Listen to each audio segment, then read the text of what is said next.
Good afternoon, Higher Ed. It's Monday, February 23rd, 2015 at 1 o'clock Eastern Time, and this is Marketing Live. Today's topic is student engagement, something that student affairs professionals spend a lot of time thinking about, and something that marketing professionals seek out as a key performance indicator. Measuring and tracking student engagement has been a labor of love for the past decade, but where does student engagement fall on the priority list within our central marketing departments?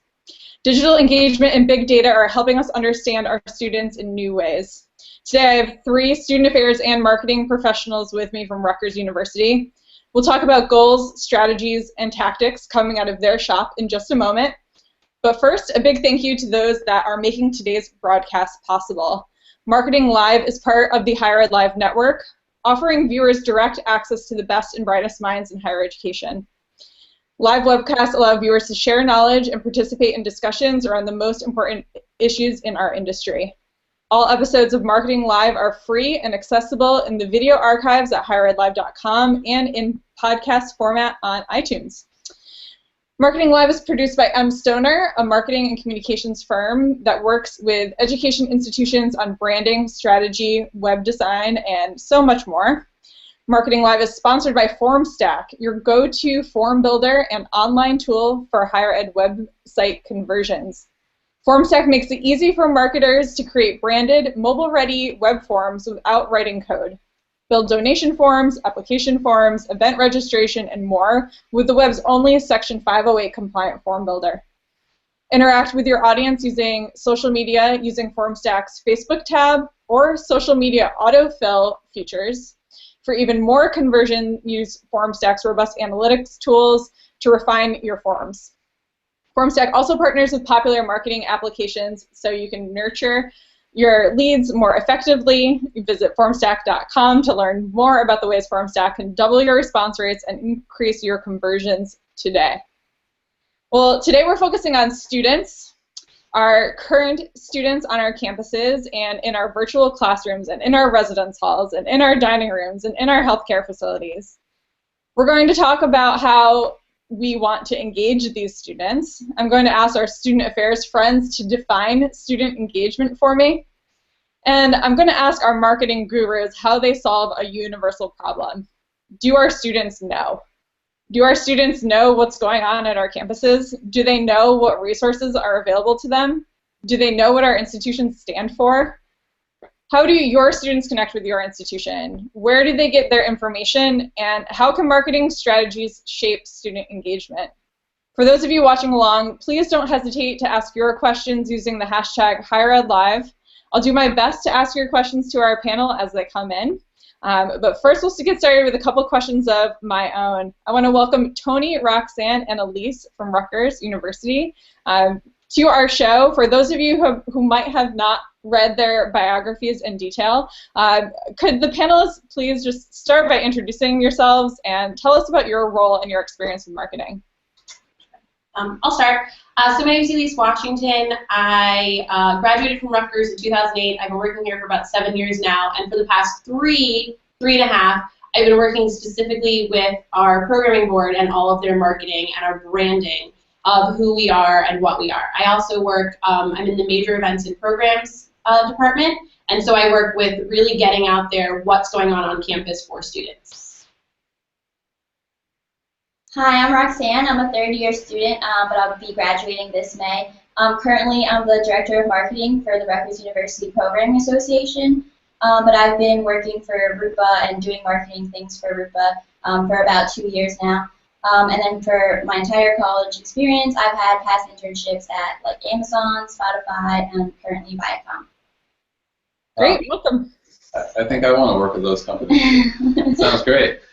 Hi all, my name is Tony Doody. I'm the Director of Student Life here at Rutgers, and I oversee the new student orientation and parent-family programs, the leadership development, campus major events and programs, as well as the student life media and marketing team.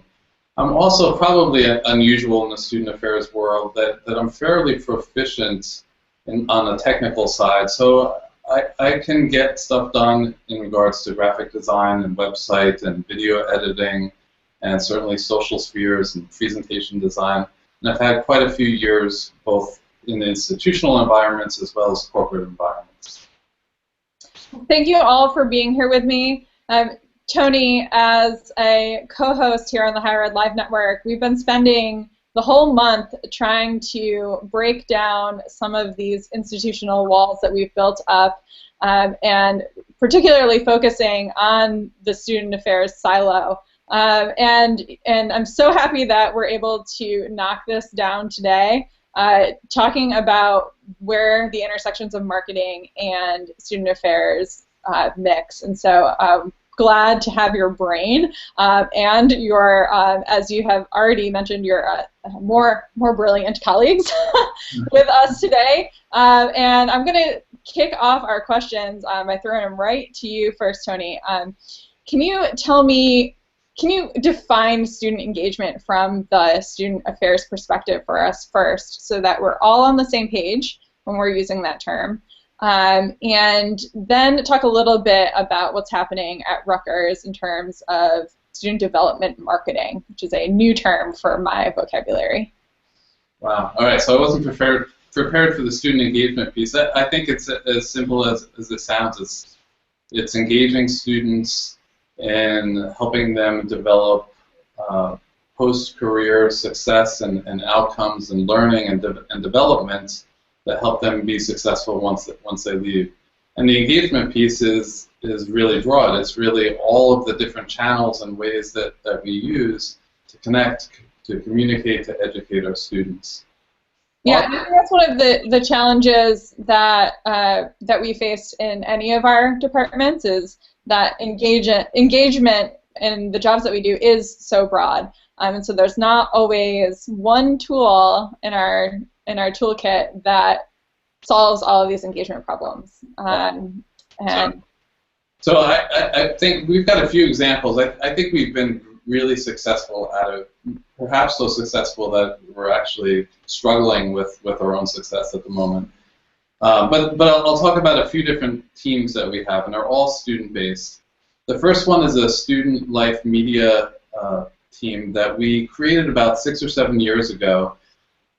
The university reorganized, and we have 5 campuses, and we had 4 colleges, and they all combined to a central student affairs division.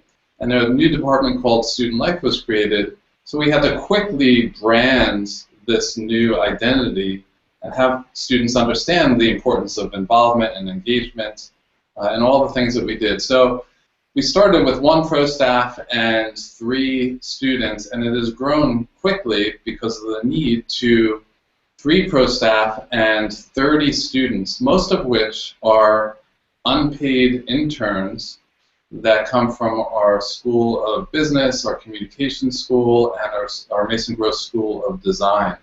And they come in and they're videographers, they're photographers, they're graphic designers, they're web developers, and they may come in with one of those disciplines, but we cross-train them and we bring in outside speakers, and we really run it like a mini ad agency, and they're incredibly prolific. I shared with you an infographic, and I'm sure you'll tweet it out at some point, that shows that they did 7, this is the infographic they made themselves, first off, and it's 2 years old, so their volume has gone up, but they produced 1,700 print pieces, 500 hours of video, so they took 10,000 good quality photographs, they manage 15 websites, they create new websites, they manage dozens of social media channels. They're an incredibly cost-effective, prolific group that really has student development and education at its core. So we're gaining because we're providing and creating materials that resonate with our students, and they're getting a learning experience as a result of that. Now I want to be very clear for our audience exactly how this is set up organizationally. You said 3 professional staff members, right, and roughly 30 student workers, volunteer, intern level workers on this media team. And we did tweet out the link to meet the Student Life media team at Rutgers. You should go over to Twitter and make sure you check that out. So I hear a lot of times that institutions are more accepting of these kind of student social media street team, show what campus life is all about.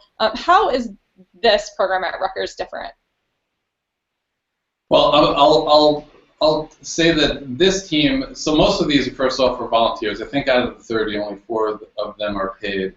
We really run it like an ad agency. So there is a workflow here. So someone will ask for a project, and it goes into a database, into a queue, and then there's a student project manager, and they assign it out. And we track hours on project. We know when we're looking for more information. It is really run like a mini ad agency. So they're getting professional experience through this internship or through their involvement here. Now, so that's just one team. We also have a student media listening center, which I'll talk about in a minute. But maybe Roxanne or Elyse can talk about the program board. Actually, is perhaps the most successful at engaging and connecting with students. All combined, the student life channels on a good week can reach our reach is about 70,000, which is rivals, big companies. Yeah, Ashley, just to talk about, you kind of talked about that on the street, that type of thing. That would really be a little bit more of what the programming boards, marketing assistant directors, they're called MADs, do. But they do a lot more, as Tony said, across all the channels on social media, but also that face-to-face. We do street teams. We have them going on right now at one of our campus centers. We also have a marketing table at every event. So that would be where that core team really is, that on-the-street student engagement, where they're the ones that are replying and responding and tweeting back at everybody that's kind of commenting and trying to have a conversation with us. Great. Yeah, and so our audience is already in awe of the size and scope of these student teams, but I have a sense that wait, there is more. Is there more? There is more. So we also created about 2 years ago. So Rutgers is a big institution, right? So we have over 450,000 living alumni. We have 65,000 students. We are right smack in the middle of the Philadelphia and New York City media market. On a really exciting day, there'll be about 250,000 mentions of Rutgers across all channels. So a few years ago, we had an incident with our athletics department, and simultaneously had our dance marathon that raised like $600,000, and we couldn't make a dent in the negative publicity. And our student leaders came to us and they said, "We're really tired of this. There are some great things going on at the university. How can we get our voice in the positive things that are going into the stream?" So we researched it, and we came up with really a corporate solution of a social media listening and engagement center. And I could talk about the evolution, but I'll tell you where we've gone.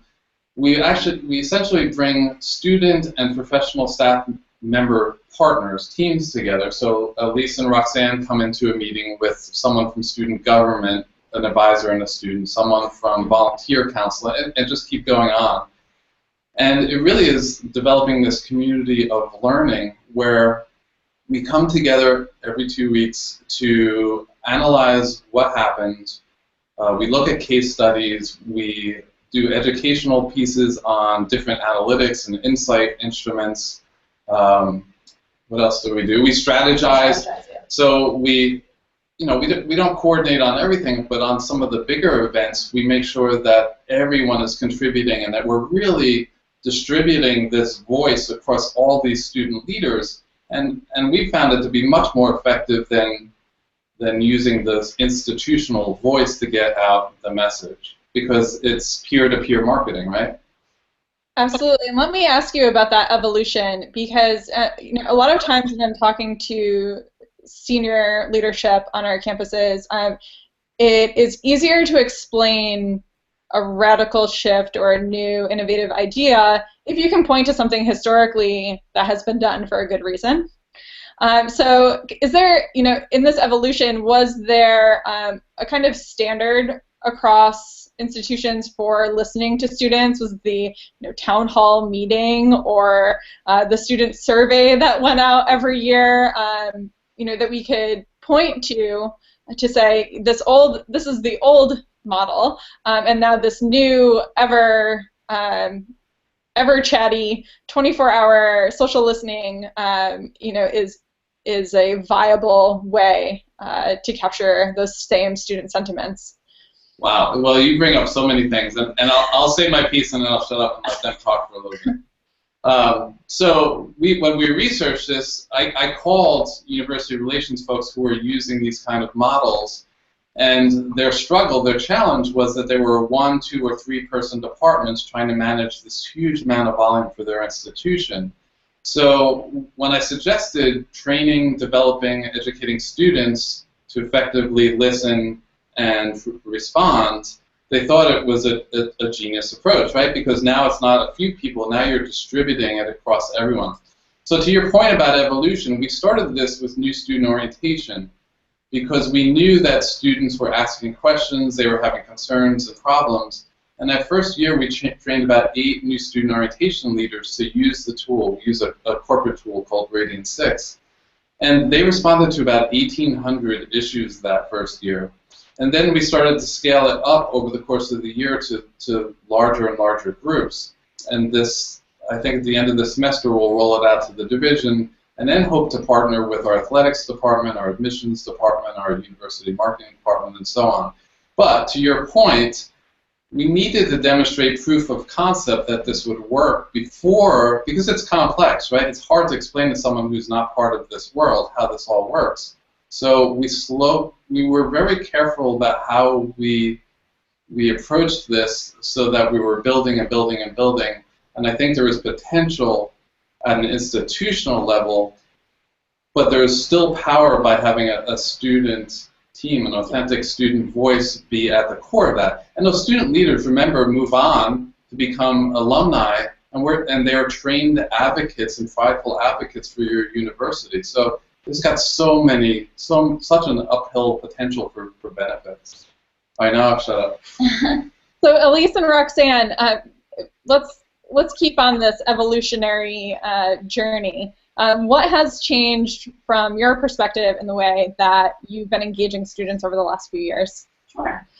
So just to start with, we, as Tony said, we're a huge university, especially here in the New Brunswick-Piscataway area. We have 5 student centers, 5 campuses, 4 student centers that we host tons of events at. So our biggest issue is making sure people actually know what's happening and like where it's happening. So something that we've kind of been able to do in the past 3 years, really, I would say, is where we've put this branding on who and what the programming board is getting that message out there about the experience that we're providing. And then our evolution has really gone from, it's a lot of just asking people how they found out about the event, when you're at the event. I remember probably about 2 years ago now, we went on a trip and we took about 50 students to a Broadway trip. And as they all got off the bus, we just asked, like, how'd you find out about this trip? And they answered. And then we do that at a lecture, or then we do that at a craft, or we do that at a concert, and we just poll the audience and try and figure it out. And what we were finding was that it was, I heard it from a friend. So then we had to go a step further and ask, okay, well, how did your friend hear about it? Can you answer that? Which is really where our programming board came in and had to be the ones walking around at the event and holding these conversations with students. Tony talked a little bit about our summer orientation program. So we have, 15 sessions a summer, and our programming board hosts the social that takes place in that overnight time period. And that's really when, and Roxanne can talk about that, she's experienced it for the past 2 summers now, but that's really when we engage with our first-year students. And we talk to them about, like, what did you do in high school? Oh, you like to go to concerts? Great, we have concerts. Oh, you enjoy lectures about social media? Cool, we do that too. So really engaging in that conversation and making them feel as though, if I don't follow Rupa on Facebook or Twitter, I'm not going to know what's going on. Yeah, and Elyse touched upon it a little bit already, but I think what's the most important thing at these new student orientations and at a marketing table is really the connection that you build with the other student. It's not so much about promoting a specific event, but more about connecting with the student, asking which campus they live on, asking what their major is, what their interests are, and then connecting that to an event that we have coming up. And we found that's been more effective in getting people to our events. With social media, oh, sorry. I was going to ask, you're talking about some great on-the-ground market research by putting your program board directly in the mix with the students, and I think that's so smart. And it sounds like your programming board, I mean, they're in the thick of it, so they know what resources are available to the students, whether it be follow our Facebook page or are you on Twitter. Can you, for our audience, there have been a couple of questions about how you guys are pulling this off. So one of the questions was about what kind of accounts the students manage, and if there are kind of like main or sub accounts. Is there one central place that your programming board is pointing students to, or is it kind of more customized experience depending on the student that they're interacting with? No, that's a great question. So just overall, the programming board is a values-based organization. So we start from the first day that the council kind of comes together and really talk about who we are and what we are providing and why we are on campus and why we are given as much money as we're given and why there are 40 council members.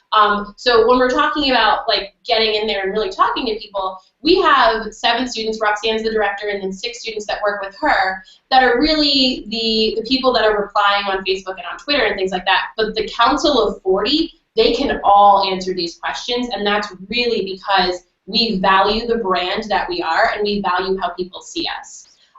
So then it really is an individualized conversation. If a student says they don't like Facebook, we're totally okay with that. And then we find out, well, are you on Twitter? Are you on Instagram? We have a Snapchat account. Do you like flyers? We still have bulletin boards in every student center. So really, our students are in charge of, and Roxanne can talk a little bit more how we actually organize that, but our students, they do have the password to every single, our Twitter account, our Instagram account, our Facebook account. They're all admins on it. And we feel that when we train them, they go through a decent amount of training, that they're given this responsibility now, and they're being held accountable to be that voice. Well, I think that's a great segue into my next question, using these students in a student leadership model for social media engagement and for the listening component. Talk about why this distributed student model beats out a bunch of professionals trying to wrangle this work themselves. Well, I think it's a matter of scale, right? So again, depending on the size of your institution, one or 2 or 3 people are going to have a hard time keeping up with the volume. Now, we use a tool that really refines all of that stuff into the things that we want to hear about or that we feel that we should respond to. But to Elyse's point, we do give the keys to the castle to our students, but we only do it after they go through extensive training. So we have a playbook.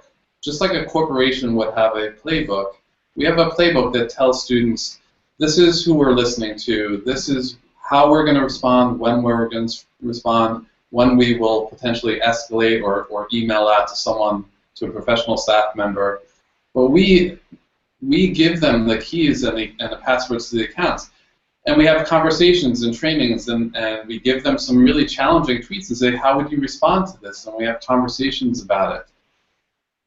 In all of that, they still have this critical thinking of, do I respond from the institutional account or do I respond from my own account, and when would it be better to do either one of them? So they flip back and forth between that, but we track it, we evaluate it, we analyze it. So like I said, there's student learning, but the truth is, in a time of crisis or in a time where we, like Dance Marathon for instance, where we want to amplify the greatness of that event, we have 800 dancers. If all the 800 dancers tweet out across their channels and their networks at the same time, we're going to make a dent. We're going to make a trend in our area, at least, and bring some institutional pride. So I think there is power in numbers of students who care deeply about an institution. Yeah, and to your point, the peer messaging is where they're telling us they're hearing about the information from the school. So, putting it in the hands of peers should be more effective. You also said it's a matter of scale, And I think when you're looking, and we'll talk a little bit about return on investment and the amount of resources that you would need to maintain a professional staff versus a student staff. There was one question that came out over Twitter, and I just want to note that while we're talking about this, is there an average number of hours these students are working? Is there a kind of max or minimum to be on one of the teams? I mean, honestly, for my committee, so it's me and then 6 other marketing assistant directors, it really varies depending on the amount of events that they have during the week, and also, I mean, I can speak for all of them and say that we all put in work over the weekend when technically we're not in office or supposed to be working. We work at like strange hours. Yeah. It's really nonstop because you always have to be replying, you always have to be promoting. So yeah, I would say it varies, but I would say a good amount. Yeah, of work. I would also, like, especially for Roxanne being the director, I mean, we have a social media content calendar that she has to build every month for like what's coming up and how we're promoting it. So there is no minimum hours, I would say. It's just like getting it done and being there. We hold ticket sales online, and they happen at like 2 o'clock. We have 3 ticket sales happening this week. One of them is today at 2. So a student is going to come into the office so they can be in office kind of answering and being on that social media so that Twitter's getting answered. If anybody has a question on the Facebook event page or through Facebook, somebody might come at us on Instagram, you know. So that student is going to come in, and it's not even the student that's really in charge of the event. It's just one of the students that's able to answer it. And this kind of goes back to our training of all of these students. Every single student can answer questions about a ticket sale because they know it inside and out. And the Student Life Media team, I do want to point out, we have 2 magnificent, incredibly talented folks who professional staff who manage that area. Mike Abdallah, who's been doing this and actually started the program 7 years ago, and Larry McAllister, who's working in project management, who was actually one of those first 3 students who went on and graduated and has become part of the full-time team. Those students, and don't quote me, I believe we have a minimum of 10 hours a week and no more than 20 hours a week is what they put in. Okay, so a few more logistical questions are coming in over Twitter. Before we get to those, have I cut you off on any of your brilliant statements thus far that we need to revert back to? No. No. Okay.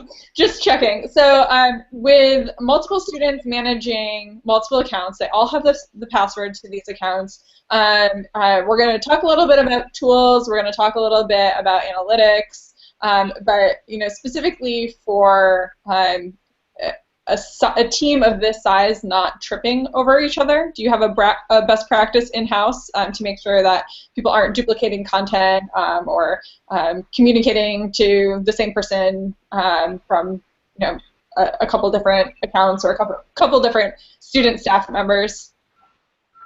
So yeah, I would say for our programming board, we have 2 strategies. One is the content calendar.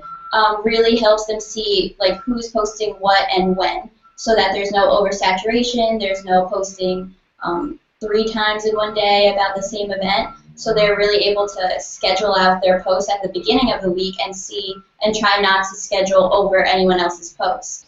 And then 2, in regards to replying to other people on social media, we have multiple ways that we communicate, and one of them is through GroupMe, which is like a text messaging app, and we kind of just talk about it in there, like, oh, are you going to reply to this person? Like, okay, you got that event covered, I'll reply to this person in this event page, and that's how it works. So constant communication when it comes to replying to people and answering to people. So you're in a larger sense, in a broader sense, we use this tool, Radiant 6, and it's unique. There are lots of other tools out there like Hootsuite, Enterprise, and you could probably name a dozen others. But the reason that we chose this Radiant 6 is specifically because it has workflow tools. So as we refine we call them catch nets of search criteria into these single channels. So it might be about Rupa, it might be about student volunteer or community service initiatives, it might be about complaints and issues. So they channel into these discrete feeds, and then community managers, students are looking at them, and they're actually assigning them to people to respond, and we can hold people accountable. So if Roxanne hasn't responded within 24 hours, then we either bump it up to someone else or say, can you please respond? And as you respond, you either retweet, favorite, do nothing. It keeps track. It actually keeps a record of every interaction that takes place, just like you would if you were working for Delta Airways. Is Delta still an airline? Continental or it's not even. US Airways. Right? So someone's keeping track of who has connected with them. And as we scale this out to the larger university, that will be more important, because as a student says, yes, I just got accepted to whatever institution, you don't want them to get hit from 10 different people, from your admissions department, from your student affairs division, from all these different areas, because then they're like, wow, like, you want a focused message. So we really use the workflow of that tool to help us channel to the right people and to track it over time. Yeah, thanks for outlining that for us, because there are some tools like Radian 6 that do have a few more bells and whistles than for our colleagues that are just using a tool like Hootsuite alone. I know Hootsuite does have an extension called Ubervu that does a little bit of that. If you're a Hootsuite client, certainly if you're a Salesforce client, Radian 6 will map to that in their marketing cloud software. There at Cornell, we use a tool called Meltwater, and they have a few similar kinds of applications available. And there's new tools all the time popping up. Nothing is perfect, but to your point, Tony, investing in something that's a little bit more powerful, especially on the interactions and profiling and it can be worth the investment. So that was one of my questions for later, but I'm glad we worked it into the conversation now. Well, I will mention while we're here, and we don't need to come back to it, I mean, the Radian 6 also allows you to tag, who is the source? Can you guess who the source is and tag the source? What is the nature of the issue or the complaint or the conversation? Is it about new student orientation? Is it about athletics? Whatever it may be. And it allows you to gauge sentiment. So it has an automatic sentiment analysis, but you can override it and say this was really negative.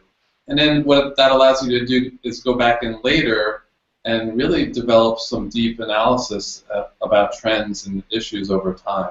So when people say, oh, students complain about this, we know exactly what they're complaining about. We can actually print out a report and tell you what the top 10 issues, at least on social channels, were over the last month or the last year. And no one uses social media to complain ever, right? That wouldn't be a reputable source. So let's get into analytics. Elyse and Roxanne, I want to hear from you a little bit about how you're managing to pull data and analyze across all of the channels that you're using. So really, and I mean, Roxanne can talk to this as well. We use, a lot of different analytics, both real, graphical, Google type, using Facebook Insights and things like that, but also, like I said earlier, just this like peer-to-peer understanding how people are engaging with us on social media. So a lot of things, some key things that we bring up when we're in training or when I'm talking to Tony or somebody else that maybe doesn't fully understand how we interact on like in the World Wide Web type thing, is that just we're looking at the time of day. That's huge, especially with college students. Like it's the time of day that they are on these sites. We look at the way algorithms change for Facebook, Twitter, Instagram, Snapchat, all those things like that. And then we really just also have to look at what we're doing and then what's really good. So if something gets a lot of likes, Roxanne and I automatically are texting back and forth, or in our weekly meetings are having that conversation about, okay, so we did this, why did that go so well? And then after that, we would try and kind of copy that format because it did so well. But speaking more of what Elyse said about time of day, for example, Facebook, college students, we tend to get a lot of engagement in the morning because I think that's when everyone's waking up and they're kind of just scrolling through their newsfeed while they're in bed still. And then at nighttime when they're, procrastinating, not doing work, and they're just kind of scrolling through. And then Twitter is more throughout the day. It's not necessarily a morning or nighttime. So that's when we try and post on Twitter. And then the algorithm, people love our follow-up albums that we post for every single event, no matter how small or how big, because at the end of the day, people love to see themselves on a popular channel. So we remember that as well as we retweet and we share other people's content. And then as Elyse spoke about, kind of seeing how well our posts have done, I think that's a super important part of how we kind of go forward with our social media strategy, because if something's not doing well, you'll see it when there's a lack of favorites, lack of retweets, lack of shares, lack of engagement. So we just kind of try and copy what's working for us. I'll share that, and Roxanne can talk about this. I mean, she's really brought this to another level. She's done A/B testing. She's been working with promoted posts with a lot of success lately. Yeah, so something new that we kind of tried last year, at the end of last year, and brought it into this year, were promoted posts on Facebook. So for events that really needed an extra push, we would construct a post, the marketing assistant director would construct a post, and then tell Elyse about it, and then we would promote it to kind of get more engagement on that, and it would work. Yeah. I think the biggest thing, I mean, if we're going to get into promoted posts, you have to play with them. Facebook is very specific about what you are allowed to promote, which can be really tricky at times, but it does work. We've used it on, we don't use it a lot, but we do use it on events that maybe we really want to make sure people know about, or something that is maybe a little bit different. We just did an event with the J. Chen project, which was like a dance, interpretive dance, modern dance lecture style series, and we promoted that post, and we had over probably close to 200 students attend it, and I don't know if they would have been there if we hadn't done that promoted post. But for our events maybe that are selling out really well, we don't just stop there. We engage after we know a lot of people are going to come. Roxanne mentioned our follow-up albums. They're huge. Our follow-up albums are insane. That's where we get the most clicks. Students, we're talking about a karaoke event that we host once a month in our small game room that has 50 people come and sing karaoke, is getting like 300 clicks because people want to see, oh, I went to that event, I want to see if I'm in this photo. And then the same thing. So anywhere from a large concert or a comedy show all the way down to a craft event that takes place at 2 o'clock in a student center, we're getting huge clicks on our Facebook follow-up albums. And I just want to reiterate for the audience how valuable that kind of content is, that organic content. I've seen it too with our photo albums on Facebook. The amount of engagement you get out of posting content like that helps you the rest of the week because you have had this organic reach. You'll get some extra help from Facebook in the algorithm later in the week to help your posts go just that much farther. So if they think you're doing interesting things, and even if it's just tricking the system by posting some dorky photos from an event, it might help that event that's coming up later in the week if you don't have a huge marketing budget to use for promoted posts. So I'm really glad you brought that up. We're starting to get into some real marketing strategies here. And I want to ask Tony about the intersection between marketing strategy and student affairs, because I don't know that all of our student affairs professionals are using the same language. Yeah, that's a good point. So most divisions have a student affairs divisions, right? That's the theme of the month, student affairs. So most student affairs divisions have a marketing department, but they're not really marketing. I mean, marketing in a traditional sense includes things like distribution of goods and market segmentation and sales and advertising and research and customer service and targeting and new product and program development, right? So that's not what most marketing departments are doing. And the truth is, that's what all student affairs professionals should be doing. We should best know our students because we're talking to them, because we're asking them good questions, we're assessing them, right? We should be developing new products and services and facilities and menus or whatever it is, because that's what we're getting paid to do. We are the marketing experts. We don't need to hire some outside consultant that we've got to educate about our world. So I think it often gets confused, and I've researched this and looked across lots of divisions across the country, And in most cases, what our marketing departments are really production departments with a social media engagement group embedded within it. And when people talk strategy, this just drives me nuts. So you've got lots of folks out there who are self-professed marketing, social media gurus, theorists, experts.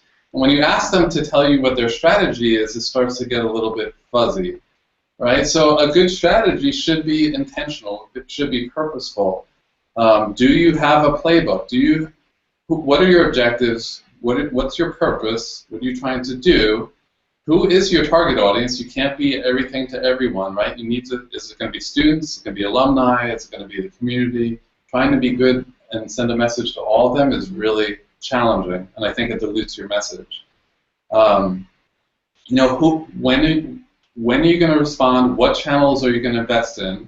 You could spend a ton of money on 100 different channels and print and skywriting, whatever you want to do. Is that really an effective return on investment? So, and then the data, right? So looking at the data, looking at the insights, doing an audit of everything that you're doing and saying, is this really a good bang for my buck? Every department chair or division head or department head wants a video for their area, right? But is that really a good use of resources? I've seen 100 hours put into a video that gets like 18 views. Is that a good use of money? Maybe, relative to the institution, but in most cases not. But my point is, no one's asking good questions. No one's asking, why are we doing this, and is it fruitful for us? And then from a strategy point of view, you've got to allocate resources to the departments who need it. And there is this idea that there are the have and have-nots, that everyone should have equal resources across all the divisions, and I believe that that's untrue. Because if a group like the programming board can't effectively communicate, that's going to have an impact, and they are using money, student fee money, to provide programs. If they can't connect and get people to come to those programs, then we're in trouble, as opposed to some other departments who you really need to know what their services are, but they don't have the same resource needs. So really looking at the division or the institution across the board and saying, it's not all equal. It shouldn't be all equal. Where are we putting our resources? Why are we putting our resources here? And then evaluating what's effective and how do we allocate our time, our staff, our money to best engage students. So I have to ask, we did have one audience member ask one of those good questions that we would hope our colleagues would be asking us. Tony, you might have already answered Liz Gross's question here, but I'm going to ask you to dig just a little bit deeper into the data piece of this. So we were talking about social media metrics, and how we can use social media metrics to help optimize our social communication. But how do we tie what we're learning from these outreach programs and these listening programs to the major campus objectives? You know, where you're living. You know, when it all comes together, are there certain pieces that seem to rise to the top and resonate more with senior leadership? I think I'm going to leave it there because I think you did a great job of connecting the objective piece and why we would do this. But I think it would be helpful for our audience when they need to make these arguments themselves, if there was anything that is resonating with you. Well, it certainly needs to align with institutional outcomes, right? But there are so many good objectives that take place from listening and responding and having this amplified team approach. I mean, it's a great recruitment tool, not only for students, but for faculty and staff, right? If you've got this strong presence out there in social. It certainly allows you to promote the research or the athletics or community programs that are taking place throughout your institution. What are some of the other advantages of this? I mean, certainly from a crisis management point of view, it's a much more effective tool than what we had even a decade ago. So social media, for example, for crisis is multimedia, and it's interactive. It's two-way. It's not just a broadcast medium. So it's not me sending out an email and then I can't ask follow-up questions. So when we had a hurricane here a few years ago, websites went down, phones went down. Social was the only method we had to communicate with parents and students. And it was a two-way, as it is, a two-way medium, right? So parents and students were asking questions. We were able to find the answers and respond to the questions. I mean, there are so many strong institutional advantages to using this distributed team and to listening. I mean, I could go on and on. I also think, I mean, we talk about being able to gauge what the sentiment is on your campus, and that's something that if Tony can walk into my office at any point in time of the day and be like, I was just in a meeting with the higher-ups, we need to know, like, what is the feeling about this, or what's going on, and that's where students like Roxanne and the MADs that we have, and then the council, and then the other student leaders that we have, we're able to see what's going on. And I mean, we're talking about, you know, what we have within our structure, but we're not talking about then these people that are part of the structure on their own personal Facebook pages, or on their personal Twitter pages, or on their personal Instagrams, where they're really talking about, and they're able to put out this excitement for what we're doing, and then their friend that maybe isn't involved at all, or maybe doesn't do much on campus, sees how, like, brave an experience the students having, and they're like, oh, if they're having a great time, then so am I. You know, like, I want to try this out as well. So I think that's another piece when we talk about, like, the data of this and, like, why do we do it? We do it because we're actually able to use all of the information that we find out, both analytically when we can see when you're on and what you're clicking on and how many times you clicked on something, but also just how you feel and getting that emotion out of it. Well, and Elyse brings up a good point.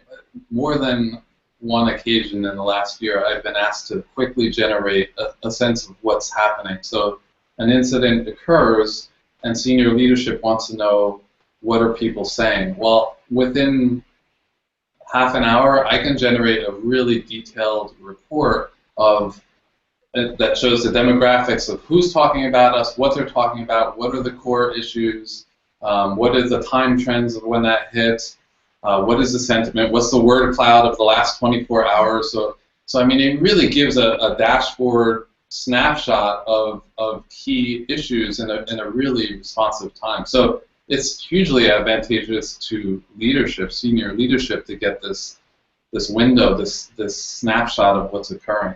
And then speaking from a student perspective, I know that for myself and I know other students, we just feel better knowing that, like, if we tweeted at the Rutgers account and, like, I don't know, maybe we had something to say about, I don't know, a particular event or something that happened at school, you know that they're seeing this. And they're also replying as well. So, I mean, it helps us know that this big institution still cares about us, like, individuals.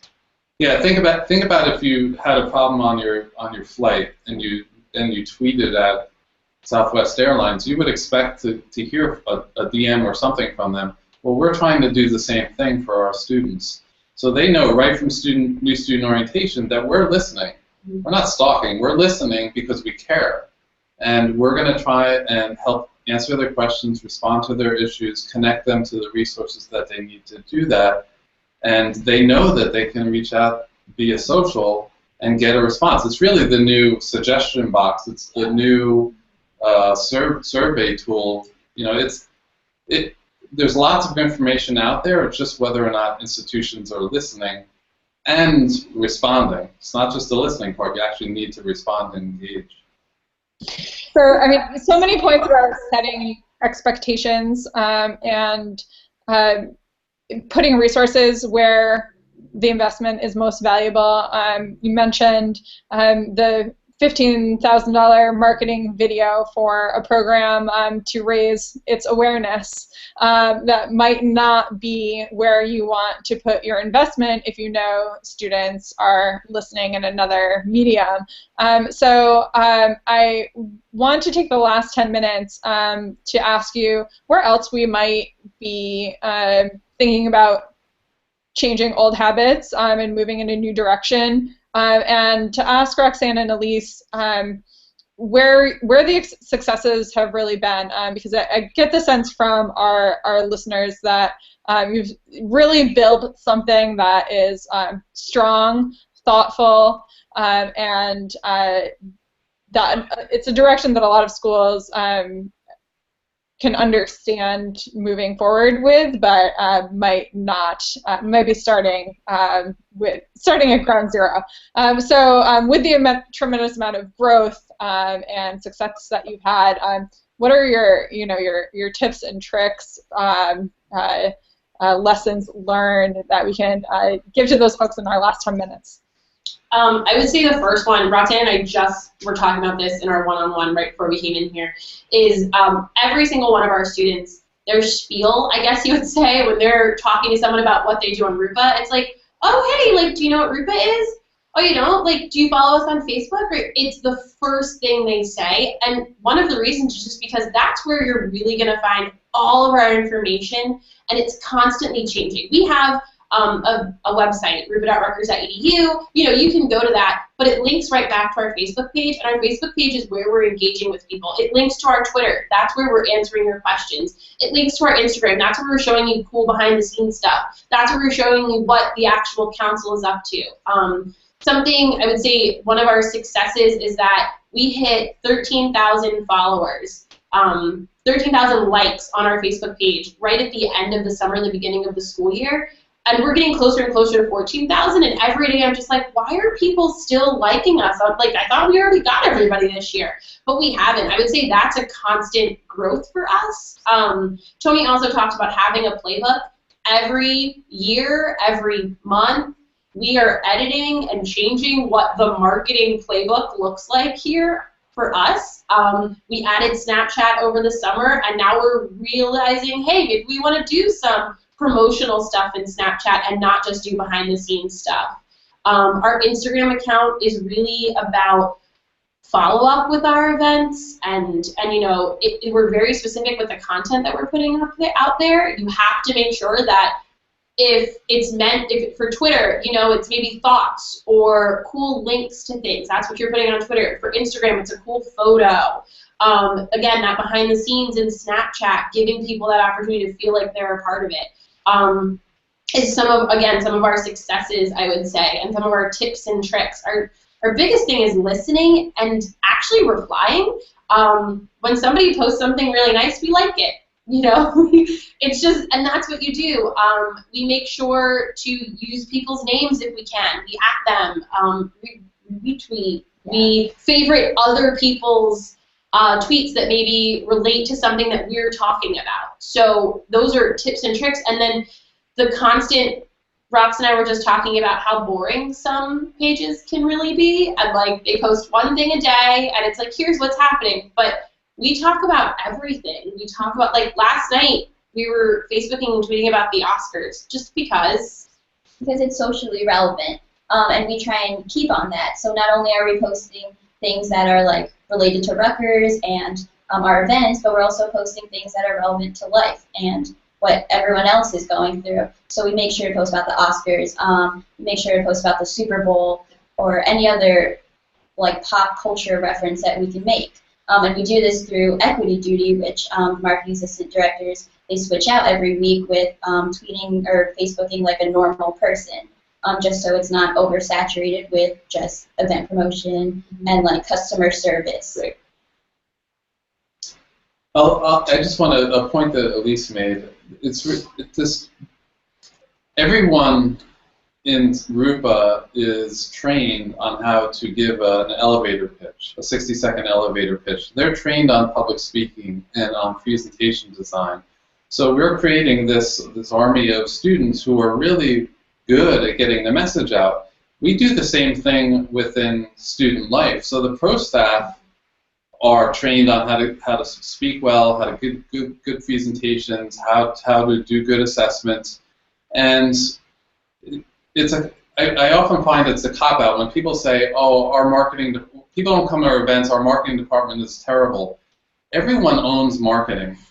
Particularly within student affairs, but at an institution, everyone should be an advocate and help promote everyone should have a 60-second elevator speech about what they love about their university and be able to share it with people.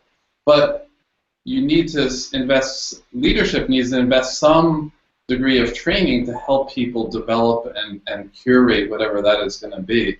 We are all in the promotion business. No one owns promotion. There is not, you may be in charge for your area, but everyone in the program board and within the student life department, everyone owns marketing, promotion, and communication. Something that's huge that we do on our pages, we do have over 13,000 followers where our Twitter and Instagram are continuously getting more people, but we don't only talk about ourselves. We talk about our other partners here on campus, our other student leaders. When the student assembly, our governing council does a survey to get out there to asking the students what's up, we post that because we know that there are going to be 10 students that are only looking at us and not looking at that organization, but we want them to do it. Dance Marathon is a huge partner with us, and we always promote what they're up to. And it's something that if we're proud of it, why wouldn't we be promoting it? And I think that goes back to our shared values in that we're really trying to promote the entire college experience, not just the events that we do. So that's that includes a lot of promotion of Dance Marathon, like Student Volunteer Council, and all the other organizations in student life. Can I jump in for a sec? Sure. Not that you stopped me before, but I want to ask Roxanne a question because we talked about the value of student development approach to this. So what have you learned through your experience with marketing? I've learned a lot. I think the most important thing I've learned, though, is how to really build a brand. When I came into this, it was already an established brand. Like Grupo is an established brand, well known on social media already, and I think it's just taking it to the next level and developing that voice and that persona that you want to put across. And I think by doing that, I really, hopefully, promoted the entire Rutgers college experience, not just this RUPA experience. And then also, other things I've learned is project management, multitasking with a bunch of different marketing projects from all the different committees, and then also managing 6 other marketing assistant directors who move at all different pace and who, work differently. Well, I want to thank you all so much for such a really fascinating conversation today. We have more questions than we can handle on the Twitter back channel. So I've shared your Twitter handles with our audience, and you might have found some new friends today across our industry. I want to thank, as always, our program supporters, Stoner and Forum Stack. We need to sign off, folks, and I hope that you will continue to tune in, share our shows with your senior leadership who you're trying to convince. We have a lot of questions about, how do we get these ideas to resonate? Tell them to turn on the Higher Ed Live podcast and listen for themselves. I'm Ashley Budd. I hope you can all tune in tomorrow at 1 o'clock Eastern Time for Advancement Live with Ryan Catherwood, and we will see you on that back channel later this afternoon. Thank you. Bye.